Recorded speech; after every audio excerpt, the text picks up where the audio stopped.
Halo semua, selamat datang di channel Guru Akuntansi, tempat kamu belajar akuntansi. Oke, di video kali ini saya akan membahas mengenai jenis dan bentuk badan usaha. Nah, materi ini berkaitan dengan materi kelas 10 di pelajaran akuntansi dasar, dan di sini kita akan mempelajari lebih jauh lagi mengenai apa saja jenis-jenis dan juga bentuk badan usaha yang berlaku di Indonesia. Oke, kita lanjut saja masuk ke dalam materi yang akan kita bahas nantinya. Nah, untuk pembahasan di sini saya akan membahas sekitar 4 kategori ya. Yang pertama, kita akan membahas, saya akan memberikan definisi mengenai badan usaha dan juga kegiatannya. Kemudian yang kedua, mengenai jenis-jenis badan usaha milik negara, apa saja jenis-jenis dari BUMN ya. Kemudian yang ketiga adalah jenis-jenis badan usaha milik swasta, apa saja bentuknya, nanti kita akan pelajari lebih lanjut. Kemudian yang terakhir kita akan pelajari mengenai konsentrasi badan usaha. Jadi badan usaha itu ada konsentrasi usahanya dan seperti apa bentuknya, kita akan pelajari lebih lanjut lagi. Oke, kita masuk ke pembahasan yang pertama, yaitu mengenai definisi badan usaha dan bidang kegiatannya. Baik, nah di sini kita akan membahas terlebih dahulu ya mengenai apa istilah atau perbedaan dari badan usaha dan perusahaan, karena masih banyak yang masih agak menyamakan gitu ya, ataupun antara perusahaan badan usaha ya sama-sama aja gitu ya, 11-12 beda tipis, dan kadang juga kita kadang juga salah mengucapkan gitu ya. Nah, di sini penjelasan lebih lanjut mengenai badan usaha dan perusahaan. Yang pertama kita awali dari badan usaha ya. Nah, badan usaha itu merupakan kesatuan yuridis dan kesatuan ekonomis dari faktor-faktor produksi yang dikombinasikan untuk mencari laba atau untuk melayani masyarakat. Oke, nah kalau badan usaha itu sifatnya adalah kesatuan yuridis dan kesatuan ekonomis, kita akan lihat apa yang dimaksud dengan perusahaan. Ya, sedangkan perusahaan itu merupakan kesatuan teknis dalam produksi yang bertujuan menghasilkan barang dan jasa. Oke. Nah, kita bisa lihat di sini letak perbedaannya. Yang pertama itu adalah kalau badan usaha itu ketika menyebutkan badan usaha berarti kita berbicara mengenai kesatuan yuridis ya. Kesatuan yuridis. Artinya adalah sesuatu bentuk yang berbadan hukum ya, suatu entitas yang dia itu berbadan hukum ya. Nah, kemudian badan usaha itu juga disebut sebagai kesatuan ekonomis ya. Nah, yang dimaksud dengan kesatuan ekonomis ini adalah badan usaha itu terdiri dari sumber daya yaitu faktor-faktor produksi. Nah, yang dikombinasikan, jadi apa saja faktor-faktor produksi tersebut ya, bisa jadi sumber daya alam ya, kemudian modal, kemudian tenaga kerja. Nah, itu dikombinasikan dalam rangka untuk mendapat laba yang pertama, dan yang kedua itu adalah untuk melayani masyarakat ya. Nah, itu adalah definisi pertama dari badan usaha ya, perbedaannya. Nah, kemudian sedangkan untuk perusahaan, kita lihat di sini bahwasanya perusahaan itu adalah merujuk kepada kesatuan teknis ya. Nah, jadi yang dimaksud dengan kesatuan teknis ini artinya apa saja yang ada di dalam perusahaan ya, yang itu digunakan dalam rangka untuk produksi ya, kemudian tujuannya adalah menghasilkan barang dan jasa. Nah, perusahaan itu adalah bagian dari badan usaha ya. Jadi kalau perusahaan itu adalah kesatuan teknis yang merupakan bagian dari badan usaha. Nah, kita sering melihat ya antara nama badan usaha dengan perusahaan itu berbeda ya. Misalkan contoh sebuah minimarket misalkan ya, nama minimarketnya itu bisa jadi, saya contohkan ya, minimarket AA gitu ya, nama minimarketnya. Nah, minimarket AA, nah itu adalah kesatuan teknis ya, tetapi nama perusahaannya belum tentu minimarket AA ya, bisa jadi dia merupakan bagian dari nama badan hukumnya ya, bisa jadi misalkan PT gitu kan, PT Makmur Bersama. Nah itu badan hukumnya PT Makmur Bersama, usahanya atau perusahaannya itu dinamakan dengan minimarket AA ya, contohnya seperti itu. Oke, sudah paham ya mengenai letak perbedaan antara badan usaha dengan perusahaan. Kita lanjutkan lagi. Oke, mengenai bidang kegiatan yang ada. Nah, yang pertama di dalam dunia akuntansi kita akan membedakan 3 jenis perusahaan, 3 jenis bidang kegiatan ya, perusahaan juga ya. Yang pertama itu adalah perusahaan jasa. Nah, perusahaan jasa itu adalah badan usaha yang bergerak dalam pelayanan jasa tertentu kepada konsumen. Nah, jadi intinya di dalam bidang kegiatan yang satu ini mereka menghasilkan ya, kegiatan usaha mereka itu adalah menghasilkan jasa dan memberikan jasa kepada konsumen, dan konsumen langsung mendapatkan, langsung merasakan gitu ya jasa tersebut. Ya, kalau dicontohkan banyak ya jenis-jenis usaha jasa, misalkan usaha di bidang kesehatan ya, mungkin klinik gitu ya. Kemudian usaha bengkel ya, sering muncul di soal-soal, kalau perusahaan jasa itu ya sering muncul itu bengkel, salon ya. Nah itu adalah contoh-contoh dari usaha jasa. Oke, usaha servis ya, servis AC, servis kulkas dan lain sebagainya. Nah itu merupakan bagian dari usaha jasa ya, perusahaan jasa. Oke, kemudian bidang kegiatan yang kedua itu adalah bidang dagang ya, perusahaan dagang. Nah, perusahaan dagang ini badan usahanya itu kegiatannya membeli barang, kemudian menyimpannya sebagai stok untuk dijual kembali tanpa merubah barang tersebut ke wujud yang baru. Jadi artinya dia beli A, maka dijualnya juga A gitu ya. Nah, contoh dari perusahaan dagang ini kita bisa lihat seperti ya warung, minimarket, kemudian apalagi HP gitu ya, penjualan HP, penjualan motor, penjualan mobil, dealer ya, dealernya ya, bukan pabrik motor atau mobilnya, tapi dealer motor atau mobilnya, yang semua itu bertujuan atau kegiatan operasional utama mereka adalah jual beli barang, di mana barang tersebut tidak diubah gitu ya, tidak dirubah ke bentuk yang baru. Oke, nah karena kalau misalkan sebuah usaha dia itu membeli barang, kemudian dia ubah, diolah kembali menjadi barang baru, dan barang baru itulah yang dia jual, maka di situ kita akan berbicara mengenai usaha atau perusahaan manufaktur ya. Nah, perusahaan manufaktur ini adalah badan usaha yang kegiatannya mengolah bahan baku menjadi produk jadi. Oke, nah jadi perbedaannya di situ ya. Kalau usaha manufaktur di situ artinya ada proses produksi yang terjadi, ya, di mana terjadinya proses perubahan dari benda baku, bahan baku gitu ya, menjadi produk jadi yang akan dijual oleh perusahaan. Oke, nah di dalam dunia akuntansi, ya, di dalam kegiatan akuntansi, tahapan akuntansi itu menurut ketiga perusahaan ini akan berbeda, dan kalian akan mempelajarinya satu persatu bagaimana teknis akuntansi yang dilakukan untuk perusahaan jasa, untuk perusahaan dagang, dan untuk perusahaan manufaktur. Nah, masing-masing teknis akuntansi atau tahapan akuntansinya itu berbeda, dan di kelas 10 dan di kelas 11 kalian akan mempelajari perusahaan jasa dan perusahaan dagang. Kemudian untuk perusahaan manufaktur itu di tingkat yang lebih lanjut ya, di kelas 12 ya, atau tergantung di tempat masing-masingnya. Oke, secara dasar atau secara bakunya seperti itu ya. Oke, kita lanjutkan lagi ya. Pembahasan yang kedua, kita akan berbicara mengenai jenis-jenis badan usaha milik negara.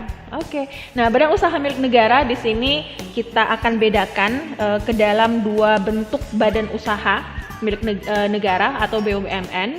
Nah, BUMN yang dimiliki oleh Indonesia itu ada dua bentuk ya saat ini. Yang pertama itu adalah perusahaan perseroan. Ya, perusahaan perseroan itu artinya adalah perusahaan milik negara yang berbentuk perseroan terbatas.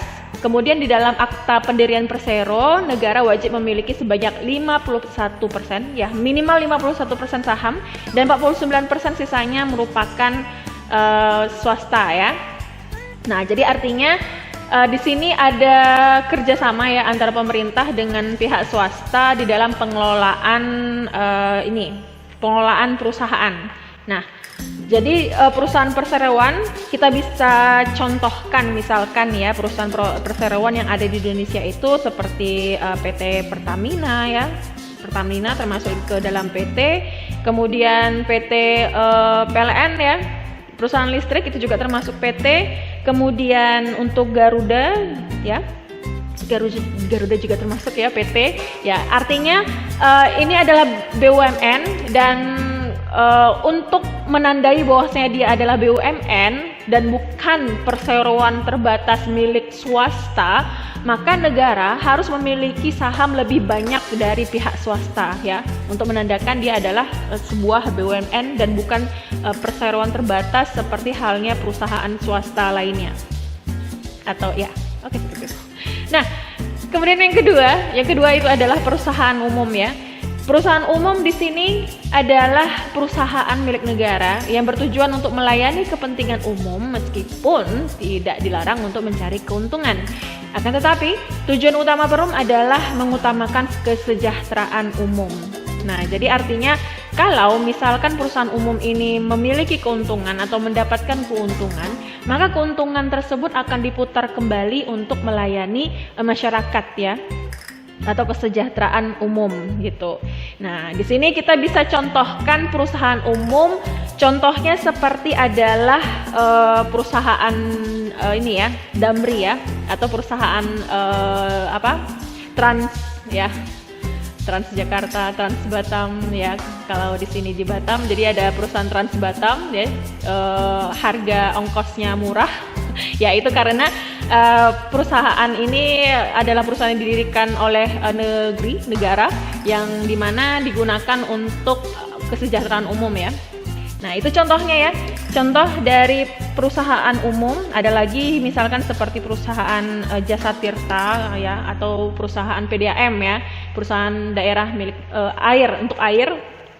Kemudian ada lagi balai pustaka, contohnya salah satu yaitu adalah pengelolaan penerbitan buku. Nah, itu adalah contoh-contoh yang lain. Kalian bisa cari lebih lanjut ya, apa saja perum ya atau perusahaan umum yang dimiliki oleh negara Indonesia. Oke. Kita lanjut ke pembahasan yang ketiga, yaitu jenis-jenis badan usaha milik swasta. Nah, untuk badan usaha milik swasta ini lebih banyak ya daripada badan usaha milik negara. Yang pertama, kita akan ketemu ya yang namanya itu adalah perusahaan perseorangan ya, atau kadang sering disingkat sebagai PO. Nah, ini adalah jenis pertama. Kemudian jenis yang kedua, kalian akan ketemu dengan yang namanya persekutuan firma, atau kalau di dalam ininya ya, papan nama usahanya itu suka disingkat jadi FA ya, FA titik.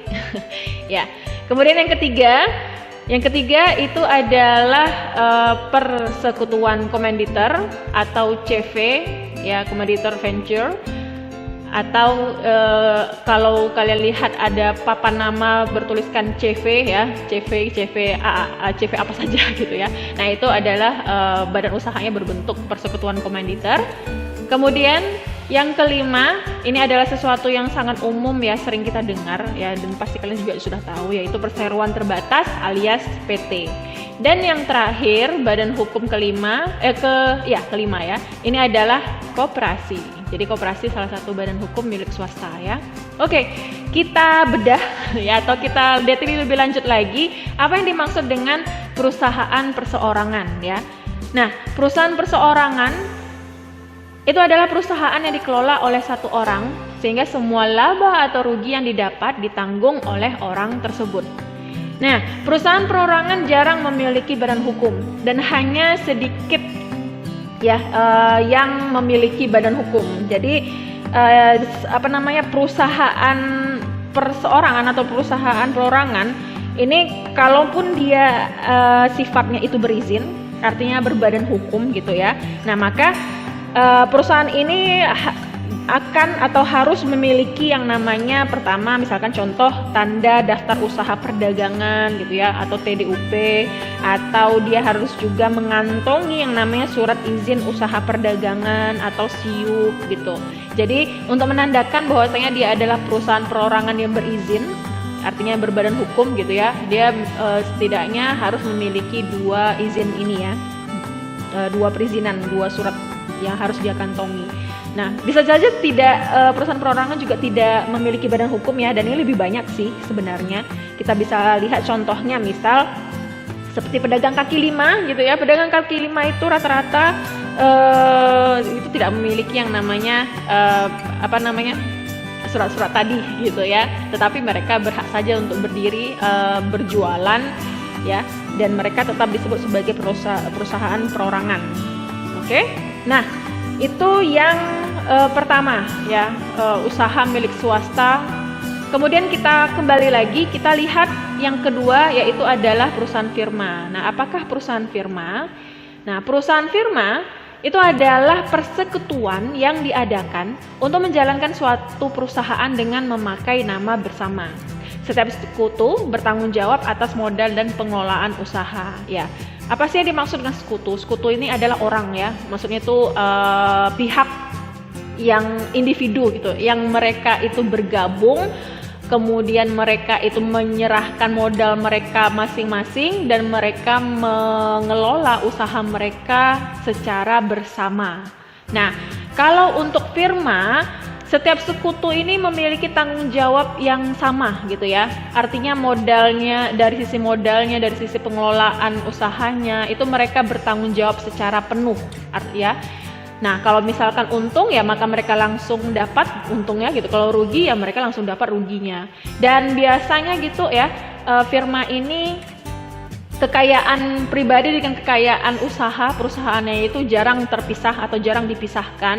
Nah, sehingga kalau misalkan terjadi kerugian, maka untuk menutupi kerugian dari usaha tersebut, mereka sering menutupinya ya dengan kekayaan pribadi gitu ya, karena memang sifatnya tidak dipisahkan antara kekayaan milik usaha dengan kekayaan milik pribadi.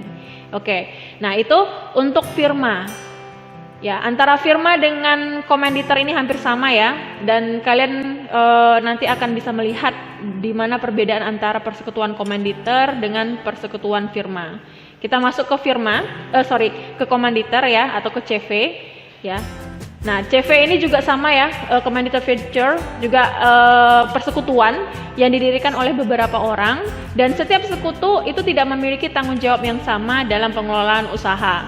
Ada yang disebut sekutu aktif dan ada yang disebut sekutu pasif. Nah, jadi kalau misalkan di firma itu semua sekutu ya, pihak itu bertanggung jawab terhadap pengelolaan usaha, penyerahan modal. Nah, maka di Komanditer Venture ini ada yang dinamakan sekutu aktif. Nah, sekutu aktif itu artinya adalah dialah yang mengelola usaha tersebut gitu. Dia mengelola usaha tersebut, dan kalau sekutu pasif biasanya pihak yang satu ini dia hanya memberikan modal, kemudian ya serahkanlah pengelolaan usaha itu ke sekutu aktif ya, biarkan pengelolaan usaha itu dilakukan oleh sekutu aktif gitu. Nah, adanya perbedaan seperti ini menimbulkan konsekuensi nantinya dalam pembagian untung atau rugi ya pasti seperti itu gitu. Nah, jadi itu adalah Komanditer Venture ya, dan Komanditer Venture itu biasanya lebih banyak daripada perusahaan firma. Ya, saya sering ketemunya CV daripada firma agak sedikit gitu. Dan kalian kalau misalkan jalan-jalan ya, lihat-lihat bagaimana tanda atau papan nama usaha, nanti bisa kalian ditemukan contoh-contoh dari badan hukum seperti ini. Oke? Untuk Komanditer Venture selesai, kita masuk ke perseroan terbatas ya. Perseroan terbatas di sini adalah perusahaan yang modalnya terbagi atas saham-saham. Tanggung jawab pemegang saham terbatas pada jumlah saham yang dimilikinya. Semakin banyak saham yang dimiliki, semakin besar rasa kepemilikan dan tanggung jawab yang dimiliki oleh pemegang saham terhadap pengelolaan perusahaan. Oke, nah untuk PT modalnya itu ditandai dengan jumlah saham atau ditandai dengan kepemilikan saham. Jadi banyak dia punya saham, dia pegang saham, berarti artinya dia banyak kasih modal ke perusahaan tersebut. Nah, semakin banyak saham yang dimilikinya, maka semakin tinggi pula lah rasa kepemilikan terhadap usaha tersebut. Dan tentu saja semakin tinggi pula tanggung jawab yang dimiliki oleh pemegang saham yang terbanyak tadi ya terhadap pengelolaan perusahaan. Oke? Dan yang terakhir, jenis badan usaha milik swasta yang terakhir itu adalah koperasi. Nah, koperasi ini adalah badan usaha yang khas ya, ciri khasnya negara Indonesia, karena di negara lain ya kita tidak akan ketemu ya. Karena untuk koperasi ini merupakan perwujudan ya dari pasal 33 Undang-Undang Dasar 1945 ya di ayat 1-nya ya. Jadi koperasi itu adalah badan usaha yang beranggotakan orang atau seorang atau badan hukum koperasi dengan melandaskan kegiatannya berdasarkan prinsip koperasi sekaligus sebagai gerakan ekonomi rakyat atas asas kekeluargaan ya. Sebagaimana yang tercantum tadi ya di ayat 1 pasal 33 ya, bahwasanya perekonomian disusun sebagai usaha bersama berdasarkan atas asas kekeluargaan. Inilah yang menjadi cikal bakal dari perwujudan koperasi ya. Nah, koperasi. Oke. Koperasi badan hukum khas milik negara Indonesia. Oke, kita lanjutkan pembahasan yang terakhir, yaitu mengenai konsentrasi badan usaha. Nah, untuk konsentrasi badan usaha ini ya, kita akan melihat bahwasanya badan usaha itu memiliki dua model konsentrasi usaha mereka. Yang pertama disebut sebagai gabungan vertikal. Nah, yang dimaksud dengan gabungan vertikal ini adalah badan usaha yang bergabung karena urutan-urutan kegiatan hubungan kegiatan. Urutan-urutan kegiatan hubungan kegiatan, ya. Oke. Nah, di sini maksudnya adalah ada kalanya beberapa badan usaha karena usahanya itu dari hilir sampai hulu sampai hilir, kebalik saya dari hulu sampai hilir itu adalah sesuatu yang sama gitu. Misalkan contoh ya, perusahaan di bidang kapas gitu ya, ada usaha yang mengambil kapas ya dari petani kapas. Kemudian ada lagi perusahaan yang memintal benang, kemudian ada lagi perusahaan yang mengkonversi gitu ya menjadi pakaian, kemudian ada lagi perusahaan yang menjual pakaian. Nah, bisa saja usaha-usaha tadi itu kemudian mereka bergabung gitu ya. Mereka bergabung menjadi satu nama, sehingga artinya mereka menguasai usaha dari kapas sampai ke pakaian itu ya, dari hulu sampai hilir itu semuanya mereka yang kuasai gitu ya. Nah, itu contoh dari gabungan vertikal ya. Nah, kenapa ada perusahaan atau badan usaha yang menginginkan digabungkan seluruh bentuk usaha ini dari hulu sampai hilir ya? Pertama ya, keuntungannya dari penggabungan usaha secara vertikal ini adalah ketersediaan bahan dasar itu pasti ya, karena badan usaha yang menyediakan bahan dasar itu sudah menjadi bagian dari badan usaha itu sendiri gitu ya.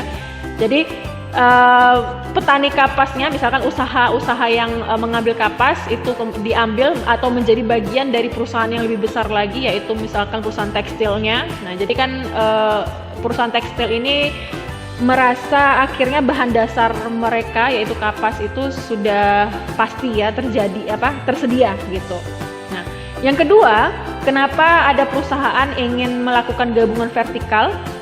Itu karena supaya mengurangi persaingan ya. Yang kedua itu pasti seperti itu ya, supaya mengurangi persaingan ya, mereka lebih bagus bergabung daripada saling bersaing gitu ya. Satu lagi adalah menguasai pasar. Ya, dengan melakukan gabungan vertikal ya mereka menguasai pasar dan tentunya akan mengurangi persaingan tadi. Oke. Nah, gabungan vertikal selesai, kita masuk ke gabungan horizontal. Untuk gabungan horizontal sendiri, ini adalah badan usaha yang bergabung ya, yang mereka memiliki kegiatan yang sama. bergabung untuk meraih tujuan tertentu. Artinya ada satu usaha tertentu ya, dan mereka bergabung dalam rangka untuk meraih tujuan-tujuan yang ya mereka inginkan. Ya, misalkan usaha apa bergabung? Contohnya seperti usaha di bidang apa ya? Misalnya seperti di dealer motor gitu ya. Nah, jadi disatukan penjualannya dari berbagai merek gitu ya. Nah, itu contohnya, dan kalian bisa cari lagi ya contoh-contoh bagaimana penggabungan horizontal itu. Artinya dia memiliki satu tipe usaha yang sama dan mereka dari perusahaan-perusahaan ini saling bergabung untuk memenangkan pasar, biasanya salah satunya gitu ya. Nah, untuk gabungan horizontal ini terbagi dalam beberapa jenis. Kita lihat bentuk-bentuk dari gabungan horizontal. Yang pertama itu adalah trust ya. Nah, trust ini artinya adalah gabungan dari beberapa badan usaha yang mereka melebur, kemudian mereka bersatu ya menjadi badan usaha yang baru yang lebih besar dan lebih kuat gitu. Jadi mereka menggabungkan modal mereka ya, dan mereka membentuk nama baru, nama usaha baru, nama perusahaan baru, dan tentu saja dengan penggabungan seperti ini mereka menjadi lebih besar dan lebih kuat. Oke. Kemudian yang kedua itu adalah kartel, disebut kartel. Kartel ini adalah gabungan dari beberapa badan usaha yang memproduksi dan memasarkan barang sejenis ya, barang sejenis untuk tujuan tertentu. Nah, biasanya tujuan tertentunya ini ya, tujuan penggabungannya ini antara lain misalkan ya supaya terjadinya keseragaman dari segi harga, kemudian keseragaman dari jumlah produksi tiap badan usaha, kemudian adanya pembagian daerah pemasaran. Nah, jadinya dengan kartel seperti ini pasar-pasar ya, daerah-daerah pemasaran itu bisa mereka bagi-bagi ya, daerah A itu milik si ini, daerah B itu milik si itu gitu ya. Nah, itu adalah bentuk dari kartel ya. Jadi bentuk kartel ini sebenarnya mereka hanya bergabung tapi dengan nama masing-masing tetap memiliki nama mereka masing-masing, hanya saja dari sisi pemasaran, kemudian penetapan harga, nah itu mereka yang menetapkan ya. Jadi di dalam kartel ini biasanya masing-masing badan usaha itu masih mempunyai kebebasan ya dalam mengurus badan usahanya gitu ya, kecuali terhadap hal-hal yang sudah disepakati di dalam kartel tersebut gitu ya. Oke. Nah, yang ketiga itu adalah holding company. Nah, holding company ini bentuk badan usaha yang mereka itu bergabung ya. Mereka bergabung dengan badan usaha lainnya dengan cara membeli sebagian besar saham. Jadi ada saham ya. Jadi penandanya itu adalah pembelian sebagian besar saham. Jadi ada badan usaha, misalkan ada badan perusahaan A membeli perusahaan B ya, membeli sebagian besar besar saham dari badan usaha B gitu ya. Nah, sehingga dari sisi ini badan usaha yang membeli sebagian besar saham badan usaha yang lain itu akhirnya mampu untuk mempengaruhi badan usaha tersebut ya, yang sudah dibeli sahamnya tadi di bidang pemasaran atau di bidang keuangannya gitu.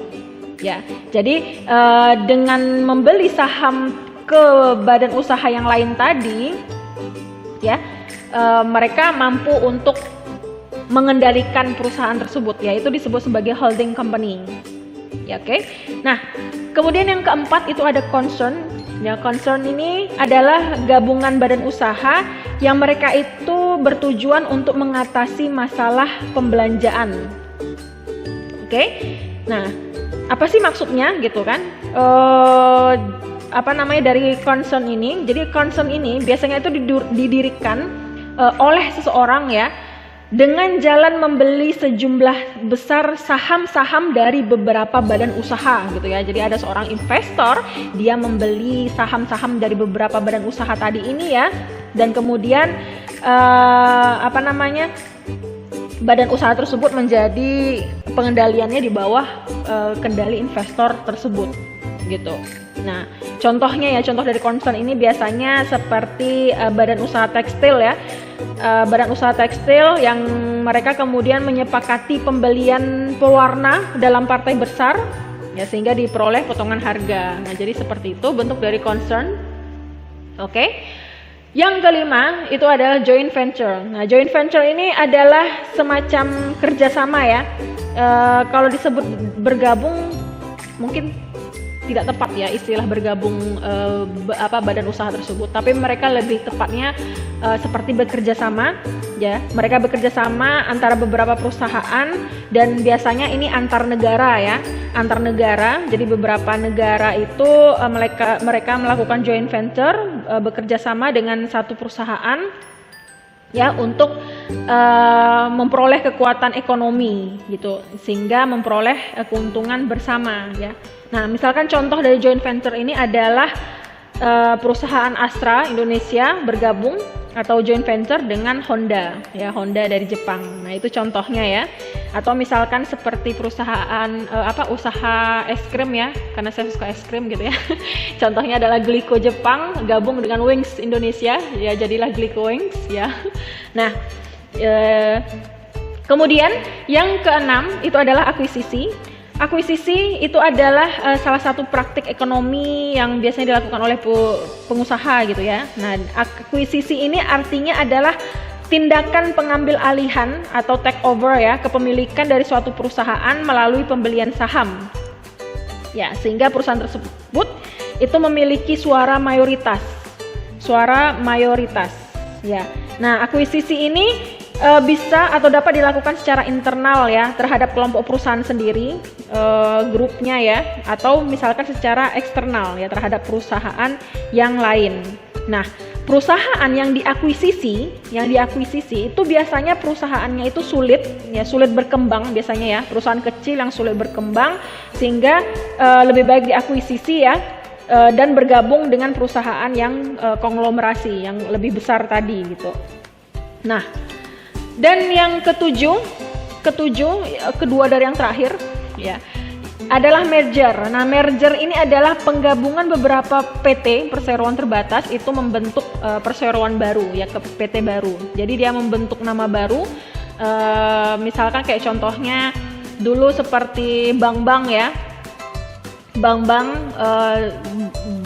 Bank itu misalkan seperti Bank Mandiri ya. Bank Mandiri itu sebenarnya adalah hasil merger dari beberapa banyak bank. Misalkan dulu dia adalah ada yang disebut dengan Bank Exim, Bank Export Import, ada Bank Bumidaya. Nah, itu contoh dari bank-bank, nama bank yang mereka itu kemudian bergabung bersatu dan merger membentuk nama menjadi Bank Mandiri ya. Itu salah satu bentuk contoh dari merger.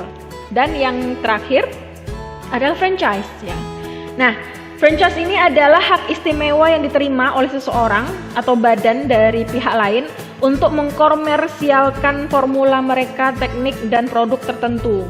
Nah, jadi biasanya ini ya, franchise ini sistem pemasarannya itu berkisar pada perjanjian sah antara dua belah pihak ya, satu franchiser, satu lagi franchisee ya.